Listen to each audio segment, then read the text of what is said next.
And and so because we'll go through training, but it's like, how do we have something that lasts on a local church level for equipping and even mobilizing local disciple makers, local church planners, and missionaries to the nations. And so, we'll go through our training process that I'm sure many or most of you guys are involved in. And at the end of it, you got your team. And then the team really, goes for it in the harvest. But is there something left behind in that church that could continue to equip and mobilize out of the church and continue to aim it at lostness? And so we learned from a church that we were working with in West Palm Beach. They had this church planting residency. And so that was kind of the term that they were using of just kind of equipping from within. So we just adopted that term. And the basic rhythm we used was the one that most people were asking them after a training, like, hey, can you give 2 hours a week to a 3/3 gathering? Can you give 2 hours a week to the harvest? And then and then harvest time turns into discipleship, and church formation eventually. And then for those who have a bandwidth, can you give 2 hours to training, to equipping others? And so that became our basic format for the residency. And I think we started off by, the first semester was going through 411 and the commands, going through the long-term discipleship of Mark, and then year 2 going through the modules from the 4 Fields intensive. We also had asked that they go through the training cycle, like the 3 touches of, and you stop me, Russ, if I'm like, if you need to clarify anything that, like, terms that don't make sense. But, the three like gospel conversations trainings and the intensive and a mid-level. So we're like, hey, go through that the first year. Second year, we want you to help lead it. And so we gave that a go and saw a number of different places, Florida, North Carolina, Texas, Oklahoma, begin to adopt this 1 to 2 year residency. And we saw, like, especially out of Oklahoma, I know they were kind of the Brian King, and I know Steve has interviewed them on the Movements podcast, but they were really aiming what they were doing at the nations. They were training their people to go serve long-term in India. And their residency is still going, and they've sent multiple units from their congregation to serve as missionaries, and I think are actually leading the strategy over in India. So it became this training and launch pad aimed at their vision to send 50 missionaries to the nations in 10 years. And I know that Ray Vaughn had adapted it to something, I think it was like a 9-month residency for local practitioners in the field. So it was like disconnected from a legacy church. It was more for missionaries, and a number of others had done. So it's kind of morphed over the years into, basically a training either from a missionary team or from a missions org or from a local church. How do we equip our people? And it's almost like I hate to use the word program, but it's like an embedded ministry of the church that somebody can sign up for and commit to, and get equipped and be sent. As we came out here to Southern California, and I would say this probably applies to some of the larger cities, what we noticed was, so Jeff Timblin, who's on here, he's going to tell you about what they're doing. They had gone through the training cycle, and at the end of the training cycle, they began a residency. And but I really have appreciated the way that they have adapted it for the urban context. the larger city where people are really short on time. And you've also got people that are already involved in church planting. So it's considering that. And I think some of the adaptations that they've made have been really effective. So wanted to give you guys time to get to know Jeff and kind of hear what they're doing at Neighbors and Nations. And then we can go from there, Russ.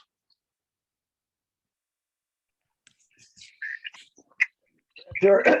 I'd agree with what Troy said. It's a place for the runners to run. And at our church, we want everyone to be involved in movement.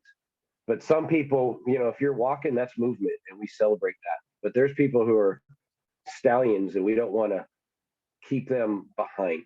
And so residency is really, a lot of it is just a synergy of apostles, prophets, and evangelists that have very little place in the traditional church, to affirm them and just get them in the same room and say, you know what, you're critical to the mission. And so what we found is we made a lot, we learned a lot, and we're learning more still. But I did include in that email, I just this latest document it's a working document, so that was sent out. So hopefully that'll give you guys something to refer to. But like Troy said, we got a lot of Bible guys and girls that are coming, and I found that it's got to be something packaged quick as far as the meeting time, but high level commitment that's very flexible individually. And so what we've been doing is we meet twice a month, 7 a.m. I make everybody breakfast because that's how you get young guys there. And so I make breakfast, but from 7 to 8, and then it's done at 8, the meeting time. People stick around, but we're very religious about that, to like, for those guys who got to get off and go sell insurance or run their companies. So that's been a real success, having it that way. And we still are committed to that. So we kind of come in, sit at tables around breakfast. We share our rhythms. How you doing? Just kind of what's God using you there? A little bit of accountability in those rhythms that Troy discussed. We do have we read the same scriptures together, chunks of scripture. We go through the Gospels and Acts and the epistles. We just want them reading that constantly. And so this is our second round. The first round, I did most of the teaching. The second round, I'm only doing 2 out of 9 of the teachings on purpose. So the idea is there's a multiplier in there. It has to be a multiplier. It'll just be dependent upon one person. And bottlenecks slow down movement faster than anything else. So the biggest lesson we learned the first year is you have to get the right people on the bus. If we had some people that really didn't want to do movement, they just thought it sounded kind of cool, and it just really slowed us down. So we trimmed it down to a 9-month residency, and we found 9 core competencies. So each month we focus on those core competencies, and we teach on it twice. But in between there, we give a lot of homework, a lot to do, and each teacher kind of runs that as far as how much we want people to do and what we want them to focus on. So these are people that we're assuming they're practitioners. We're assuming they want to run, and then if there's other things they're also doing the gospel conversations trainings. They're also involved in 4-field intensives. So instead of taking all that material and repeating it, we're just saying, you guys are practitioners. What are the core things that we really want you to kind of have? And I really think if somebody was competent in these 9 areas, they could be launched, no problem. And if they're already a practitioner anywhere in the world.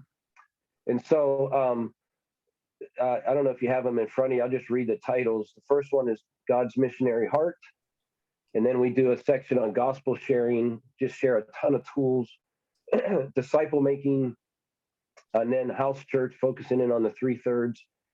And then we did just recently, we're in the midst of pitfalls and troubleshooting, because these guys are practitioners and they're like, what do we do when this happens and that happens? Where do we go?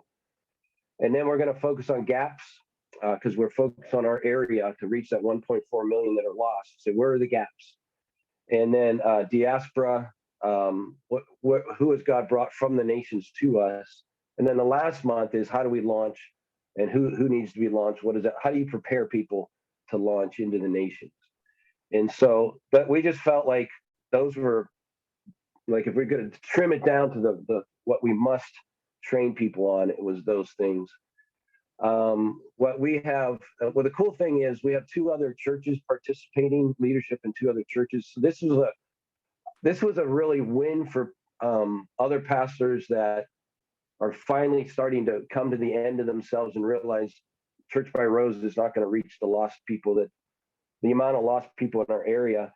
And so as I kind of reach out to them, this is a place I can bring them to just be a part of that. If they're persons of peace and have a heart for lostness. And that's been real successful. Now, the second round, they started bringing their apes, their apostles, prophets, and evangelists. So that's been really cool to see that. After this, we're going to, I think there's at least 5 and we're going to multiply. So I'm not going to stick. We're going to say, okay, if you've been through this, you need to multiply. So the other exciting thing we're doing, we're taking this exact residency, and we just launched one through East Africa. So we have so far 6 countries, 15 men that have signed up. And so over Zoom, we're training, and in the 2 weeks in between, they're committed to multiplying it, everything they learned with another residency locally. So one residency becomes 16 as ongoing. So we're really excited about that as well. So yeah, that's in a nutshell what we do and what we're trying to figure out. Okay, great job. Thanks, guys. So good, so helpful.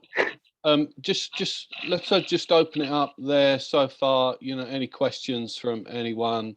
Anything to either clarify or dig in a bit more? Feel free, guys.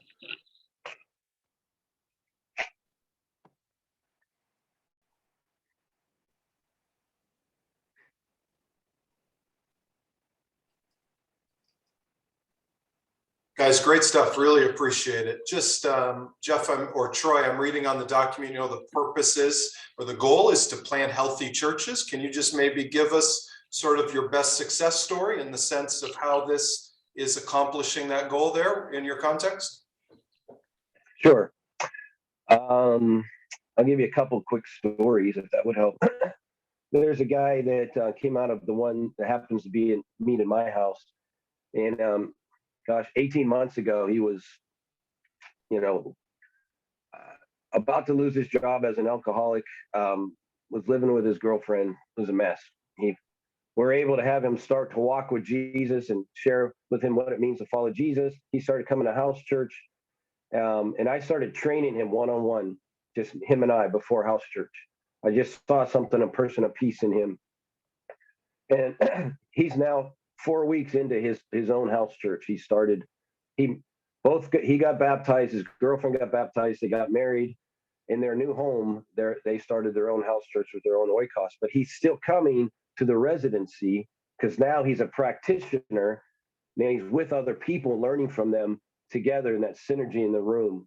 So that would be like a real fresh, out of the harvest kind of story. Another quick story, there's a couple, a Nazarene background.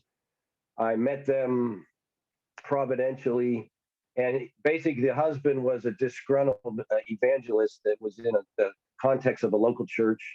His wife is really the strategist. And they started coming to one of our house churches. We were training them up, but they said, we need more. So since then, they've planted 4 churches of their own in homes, and they're coming. There are two of them are teaching this with us. So it's their second round for them.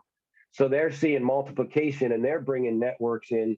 That's going to be one of the residencies we're spinning off. But the product of that are these healthy churches they're multiplying. So they're really bringing the leaders of their 4 churches to the residency to multiply that.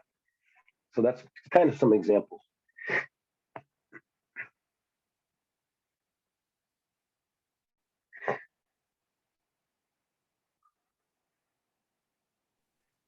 Anyone else?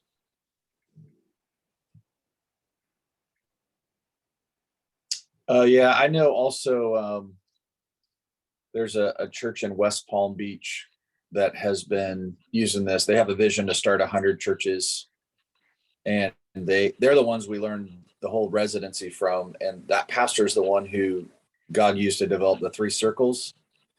Yeah, they had a God-sized vision to plant 100 churches, and they'd never planted a single church before. And he had taken over a very unhealthy church. And so it was like the Lord just kind of spoke, like, we're going to plant 100 churches. And they're like, how are you going to do this? And we're like, I don't know. I just know we are. And I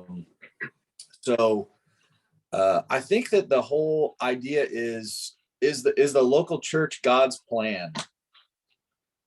And they believed it was that, equipping the saints for the work of the ministry. And I think it helped for them to have some targets in mind. And it's like, once you have targets in mind and you kind of raise that banner, and you have a way of equipping them. And I think, we look for 3 areas. One is this competency. We're looking for, can they make disciples? Can they gather? Can they coach? And just kind of walking them in that.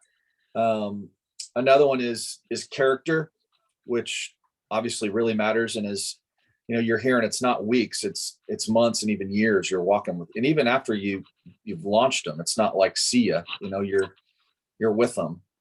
And the last one is calling. And I think calling, as you guys know, calling really gets clarified when things get hard. So we're looking for those 3 things.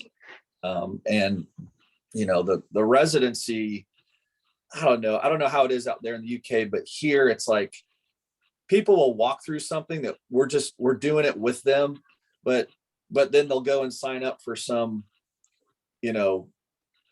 official program where they have to pay thousands of dollars to go to. And it's like, well, what, so, let's call it a residency. Oh yeah. It's like, it just became like something official for what we were already doing, especially for the younger ones, the 20 somethings, like some type of thing. And it added value in their eyes to something. And it was like a level of commitment to invite them into the things that we're already doing. I can speak to what I've seen happen with Jeff or JT that's on the call. As he's labored faithfully, I think it's been 24 years, Jeff, at the church that you guys planted 24 years ago, and labored in Africa, and then started a church in his home about 4 years ago. But now that they're seeing, disciples and churches multiply, and they've got this residency as an on-ramp for people, the Lord's just bringing people, like we're discovering people that have, some that are brand new, some that have been there the whole time, and they're just looking. Like there's a guy, Isaac. The guy planted a church in his home 10 years ago. He is a retired military guy and sells insurance. And he has been just going out because Jesus told him to do it. And he's just holding on to his Bible and going for it. But he's been very alone. And we had a mutual friend connect us. We meet him for lunch, and we do an iron on iron with him. And it's like, what's next? And it was like, hey, JT's like, hey, I got a residency that meets in my home. Do you want to come? And you're meeting other planters. It's 1 hour, and it's something kind of dip his toe in and see. And it just given this guy so much life. And that's just one of a number of examples of people they're out there. And I think, by being faithful and doing these, God's just starting to bring those kinds of people to us. And it's been neat to see. We're learning from how JT is leading this. On the other end of the spectrum, I just sent out a prayer request this morning. We met a young a 19-year-old evangelist. He's been a believer for a year. As a pro skater in Arizona, had led 11 people to faith out there, and then God called him out here. He came out here in his van, and we got to connect with him, invited him into our church. And we have a church out here that meets in a home about every night of the week. And so he's getting a visit, with different communities. He's leading people to Christ. And he's learning how to disciple. He's learning how to follow up and disciple. He's seeing church, with like the Acts 2 church circle as kind of the I don't know, kind of how we measure health. He's seeing 3/3 modeled.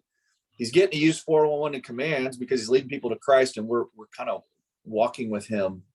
So he was with us for about 6 weeks, and then his parents came out to visit. Arizona is about 5 or 6 hours away from us. So he drove back with his parents after they came out for a visit and led his dad to Christ, led his sister to Christ, and began to disciple them. And then he followed up with those 11 people and was able to then starts tonight a church in his home, and is baptizing a guy that he led to faith this week. And so it's the same thing that, people would see in a residency or in a church gathering. They're able to take, he's got the heart. He's faithfully obedient, but giving him some simple tools and some community. I think that was a big part of this residency piece, where it's a church or a residency, having that community that you're not alone. And he's able to turn around and go back to Arizona and start a gathering.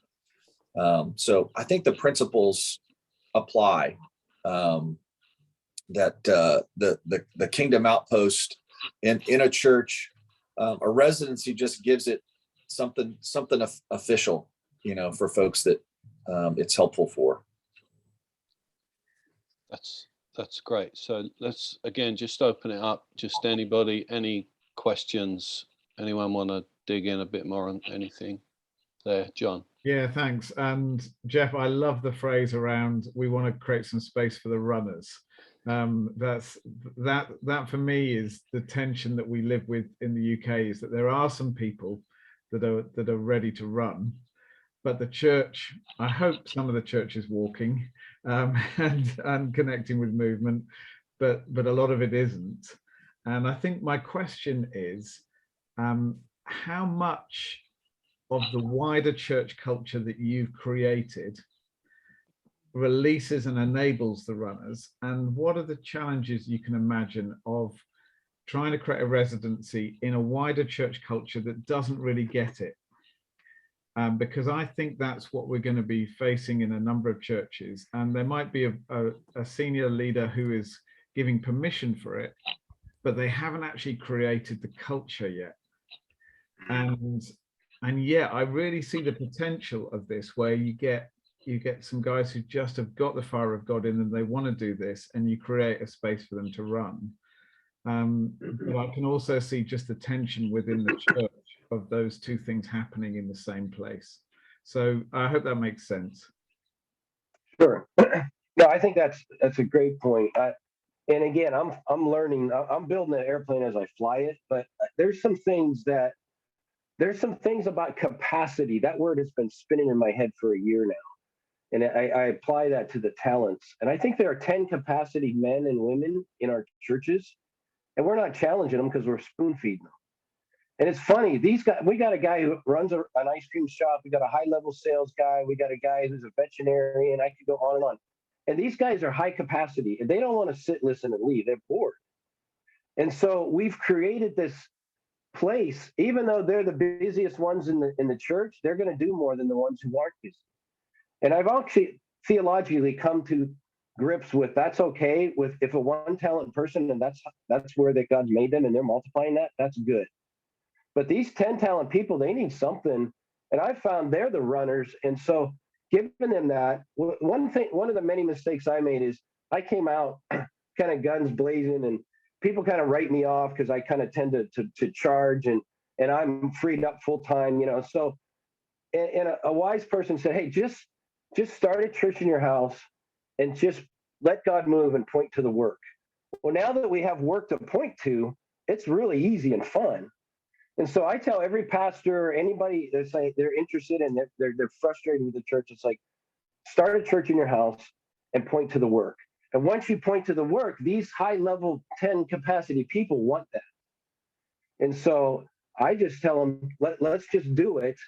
And you'll find them and they'll want to do it. And now that we have enough people in the church that everybody's looking at that, and now they have to make a decision, as opposed to talking about theory and ideas and trying to get people to sign up for something that they don't see. Now they have something to look at. And we just, as much as possible, we put that story on stage. Like Sunday in our gathering, so we call our Sunday gathering now a gathering of churches instead of a church gathering.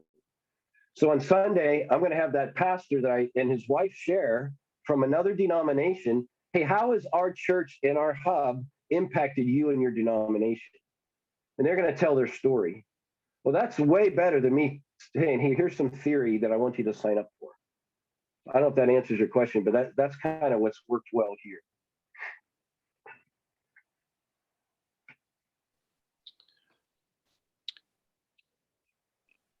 I think my question is, are you finding residencies particularly serve local legacy churches well? Or do they serve both contexts well, i.e. the missions team context well? And what might be some of the distinctives for the legacy church, for example? Yeah, sure.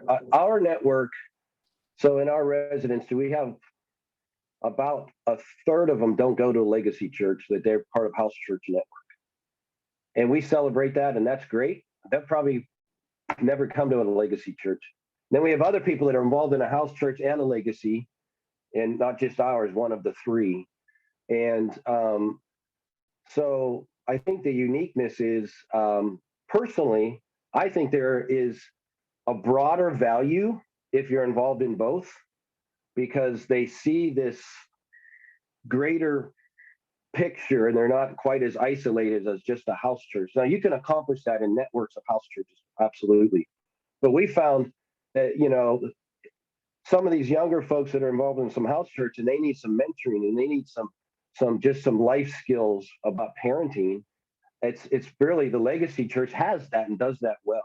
And so we found that served people. I'm talking about people in the residency that are high level practitioners saying, man, we just need some counseling, and so the legacy churches are set up for those kinds of things. So that's been the added benefit that a legacy and a house church model, what I call a hybrid, offers.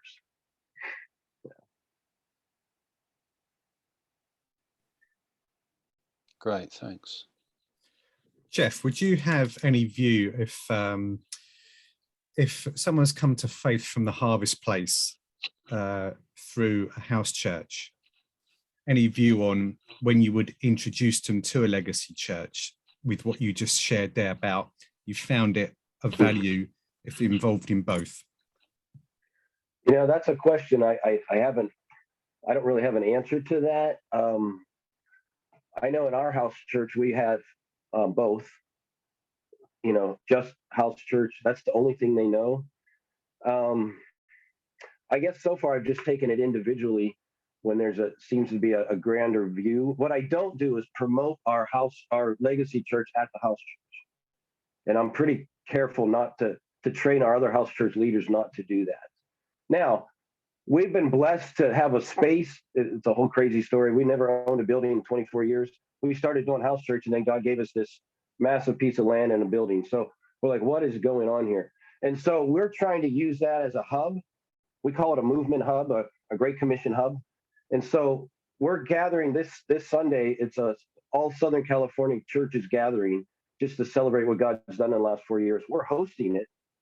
So we have the space to do that.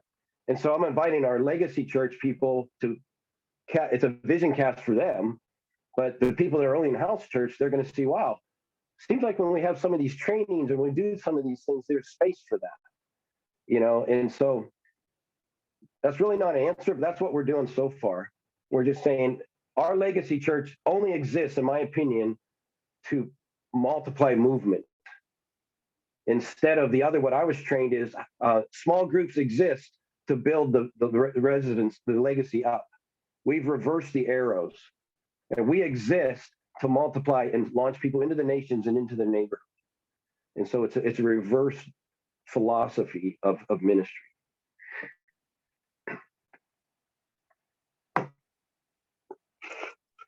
Thank you. I think one of the ways that residencies serve Legacy Church in particular is if there's a vision, there's a specific vision towards planning a church or making disciples or sending, and then the residency kind of helps accomplish that vision. Versus just, I don't think the vision can be the residency, and then you're just doing it. I mean, it can't, obedience to equip the saints for the work of the ministry. Just put Ephesians 4 up, and you've done it. But I think I've seen when churches have a specific vision aimed at some targets, then the residency helps accomplish that. And it's going to cost something, like you got to be really committed to that vision. It's going to come under, believe it or not, it's going to come under attack. People that, like, well, why are you doing that? Why, like, you like that better than this? Or, just like surprising how something that is advancing the kingdom that people within the body can come after it. So you've got to really cast vision, have ownership, on the leadership level, and continue to keep it in front of people. But having a vision, like X number of churches or X number of missionaries aimed at gaps, creates value for that local church. I think the other thing I'd add to that is we have this element, at least in the United States, if you've come to Christ as a professional, and there's this gap between lay and clergy, and it's this idea: do I have to quit my job, sell my business, go to seminary, to follow Jesus? And this is right, I agree. But this residency is it's like, wow, I'm learning, I'm practicing, I'm with other people, like-mindedness, and I'm doing the work of the ministry. And if you have teenage kids, that's maybe you're called to do that and there's nothing wrong with that, or maybe eventually you're called to launch into the nations. But I think the world, if we could grab onto this idea of bivocational and co-vocational ministers, I really think there's something there. And I heard when I first started running with No Place Left, 65%, 70% needs to be bivocational, but so much of our trainings exclude the busy businessman or the business owner or the person that has, runs soccer camp, So anyway, that's been another space for them. It's ongoing training. It's not a one event. And then they have to decide if they need to quit their job and join the ministry.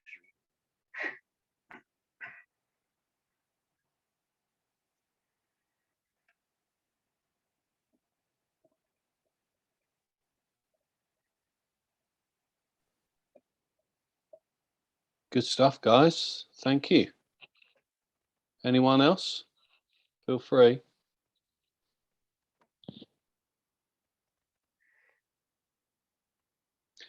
I think again, what are some of the distinctives where a residency begins to serve a region, and then that, if you like, that Great Commission pipeline, the sending literally to other places, other nations.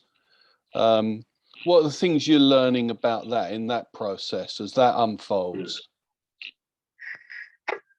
Yeah, I think for us, if they're not a part of our Neighbors and Nations Church, but they're involved in the residency, like we have these two hubs, one in Africa, one in Mexico City, Mexico City. And we found that some of these other churches don't have that concept or those connections. So they're joining, and then the other one is so Mozambique is a country where we have key leaders that are desperate for someone to partner with them. And I'm recruiting a church through the residency, say, hey, will you walk with these guys the way we've learned to walk with our friends in Ethiopia? So there's this connectiveness with like-minded pastors as we learn from each other. But on the other side of that, this guy who's an evangelist, he does open air evangelism really well. And so we come and participate and learn from him. So it's kind of been a little bit of both, local evangelism. So we kind of have more of a missions bent. He has a more local bent in which I learn from each other. So that's been a real joy too.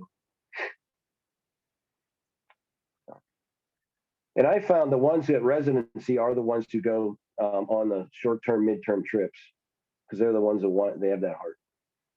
Yeah, for sure.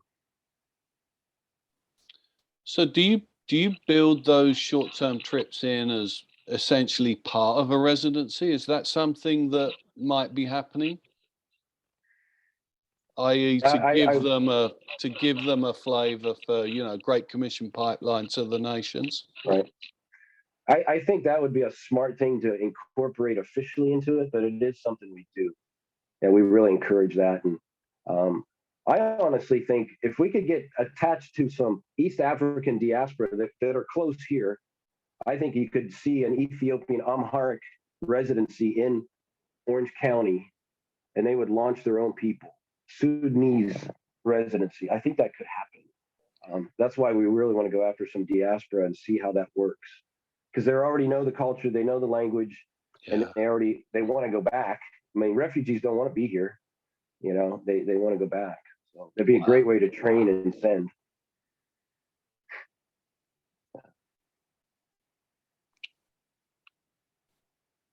Yeah, that short-term trip was part of the original schedule because those are so catalytic to be able to get people. I mean, that's something JT has done really well through his local church for years, is taking people over, trainings, engaging the harvest. There's, for all the reasons you guys know, boldness. I think if it can be pulled off, it can be a really valuable part of that residency experience. I think if you could get someone to go to say Mexico City and spend 2 weeks there or a week there, it's like 9 months of residency relationally. You're just doing it together, and it's an accelerator for growth. Yeah.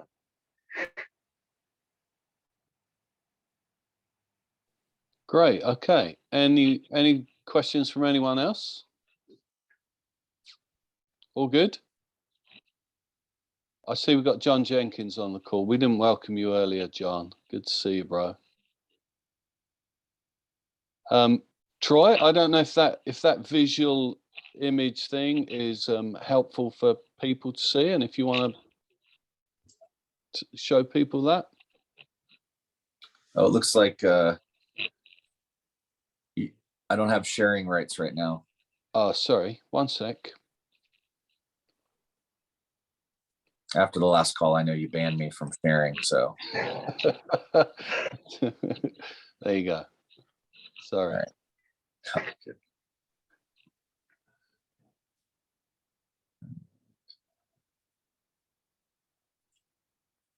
Let's see here, this guy. So yeah, this graphic illustrates our training rollout that we've been using. So like a catalyst or a team member, it starts on the top right, comes in and does a gospel conversations training. Basic 411 and command of Christ.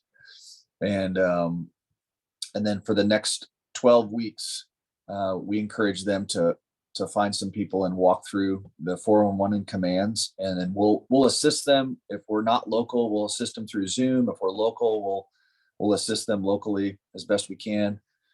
But so then they go through the commands, and then we come back and do a second training. But this time we assist them in leading it.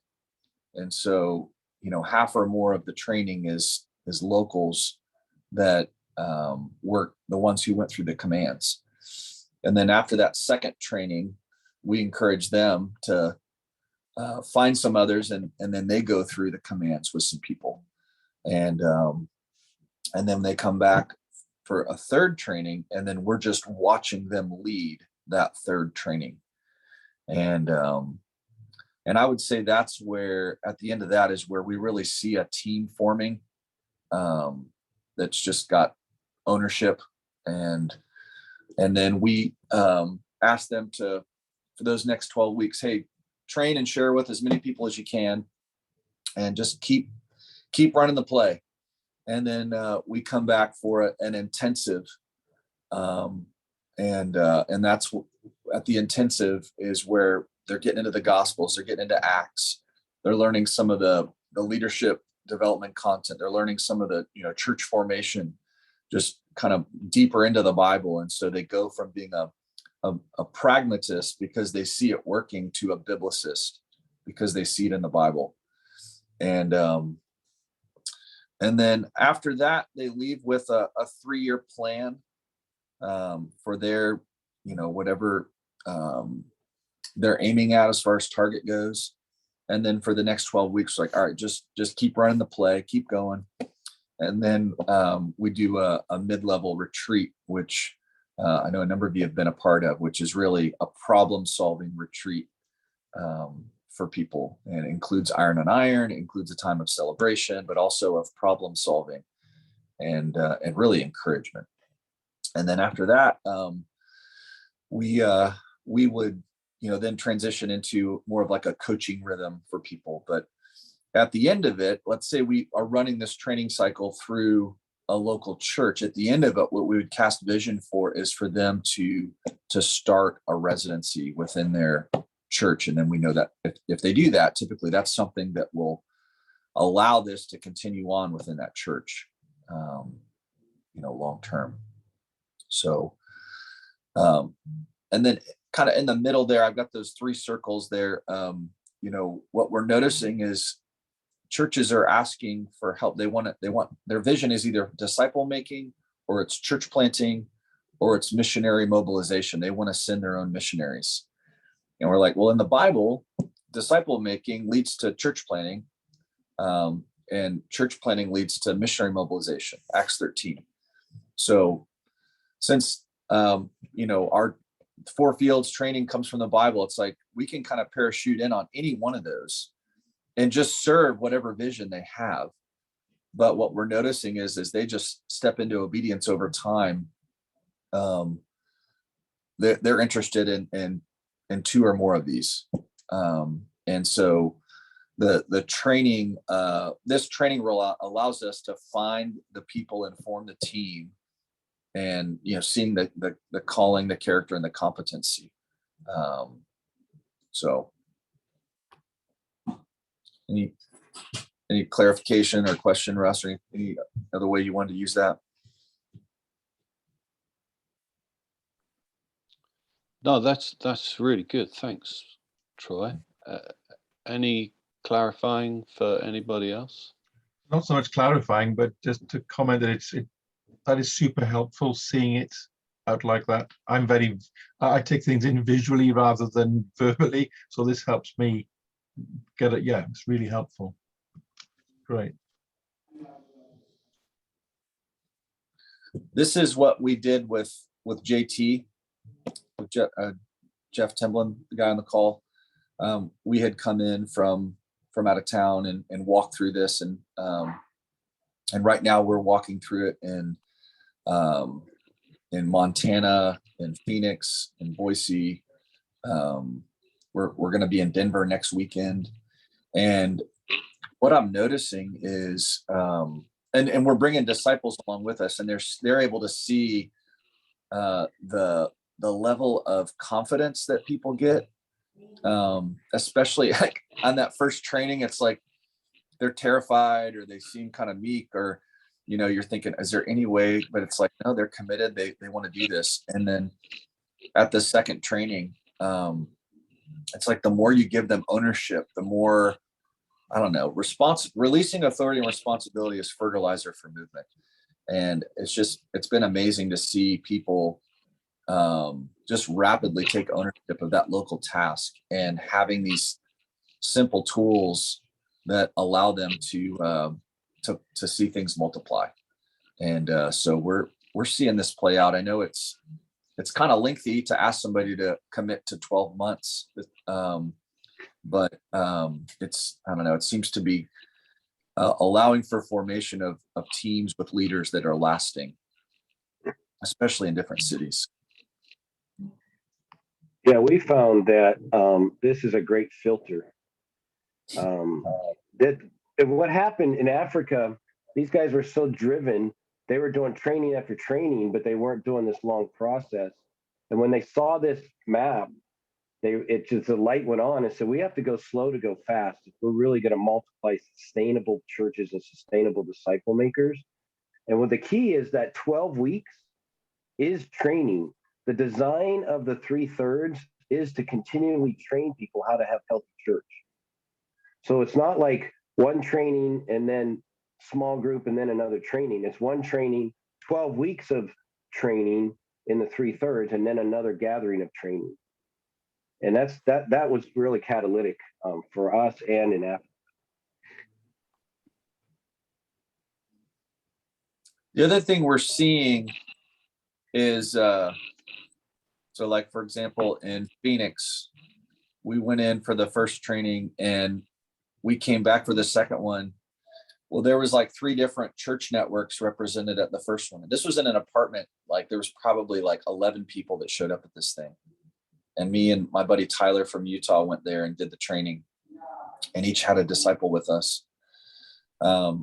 We go back for the second one and we meet at multiple locations. And so now you've got not just a team within a city, but a network of teams within a city. So having each church host their own training, and and so it allows us to bring multiple trainers in, and we're staying with them in their home and breaking bread and getting to know them. It's like having like 5 slumber parties in a year where you're just getting to know these people really well and building trust and answering questions and getting into the Bible with them. And but it was an unexpected outcome. Like, oh wow, if we tell the people like, hey, if you're here from another church and next time we're here, you want to host your own, let us know. That it's led to the formation of networks within a city.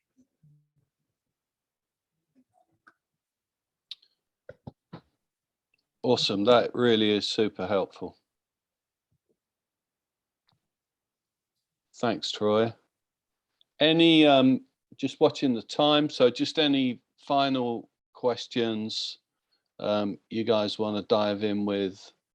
Otherwise, I think we'll bring it into land.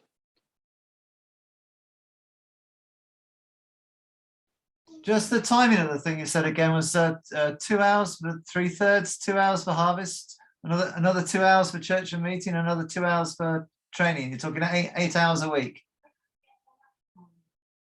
Oh, it was so 2 hours of 3/3, so church gathering. Yeah. 2 hours in the harvest, and I'd say that was the minimum. Yeah. So you're talking an extra 4 hours of commitment. Yeah. And if you've got bandwidth, you add and I'm noticing people are either like they're either going to be more wired towards harvest engagement or training. I mean, it can be both, but there might be some folks that are like, hey man, I'll give 2 hours to the church gathering and then I'm going to gather people and train them. Yeah. I think that's equally valuable. Yeah. So I'd say you're asking for at least for a 4-hour commitment. Okay. That's helpful. Thank you. Very good. Okay. Just finally, just want to make sure everyone gets a chance to ask anything they want to ask. What sort of numbers do you have? Like, is there a minimum number, maximum number? Good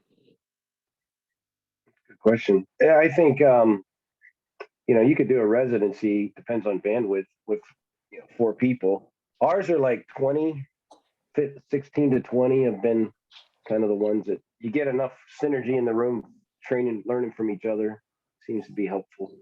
Yeah. Okay.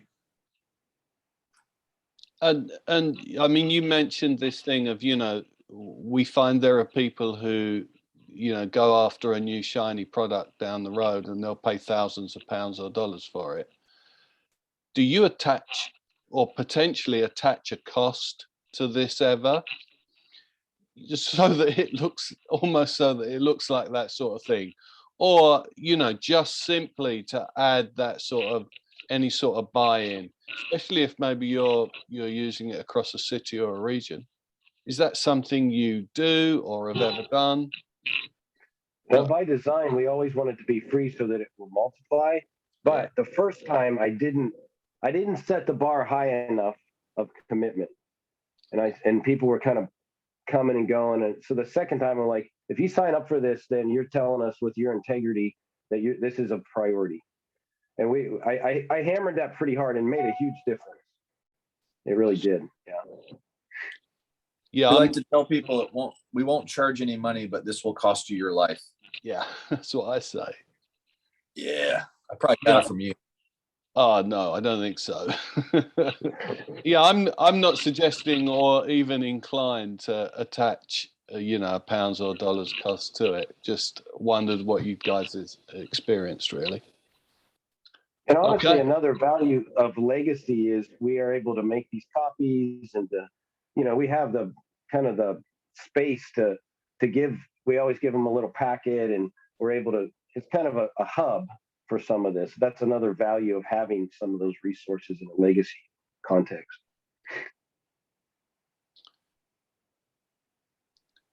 Okay. Well, Troy, Jeff, we thank you for that. That was great. Really value that. Super helpful. Love your willingness to serve us and encourage us. It's always good. And like you, Troy, we look forward to being together in the room, man. Come on. May it be soon. Yeah, the fish and chips just aren't out here, you know? Yeah, or the beer. Facts. Or the scotch. If any, Yeah, if we don't say too much. We're still recording. Scotch tape. Scotch tape. Like just it's not as here, you know? Sorry, Jeff. Well, you guys have my email, so if you ever want me to answer any questions, and we do Zoom the residency for people that can't drive in. So if you ever want that link just to kind of be a fly on the Zoom, you know, more than welcome. Thank you. Thank you. Scott, would you mind just praying us out, bro? Up to you, man. God, we just thank you so much that your kingdom advances, Lord, and that there's nothing going to hold it back. The gates of hell won't, Lord. And we thank you that as we learn together how to be intentional about helping those people who are runners in the midst of our midst and our spheres, creating that space, Lord. That's our prayers, that they would run hard after you. And Lord, we want to see the kingdom come, and we need to chase the spirit. It's like the wind. We don't know where it comes, where it goes, but we know it's all around us. And so our prayer is that as we put these good nuggets of gold into action, that the Holy Spirit will drive it, whether it's here in North America, East Africa, South America, Lord, we want to see your kingdom come. And so help us to be faithful stewards with what you've shared with us. And again, do this not because it's something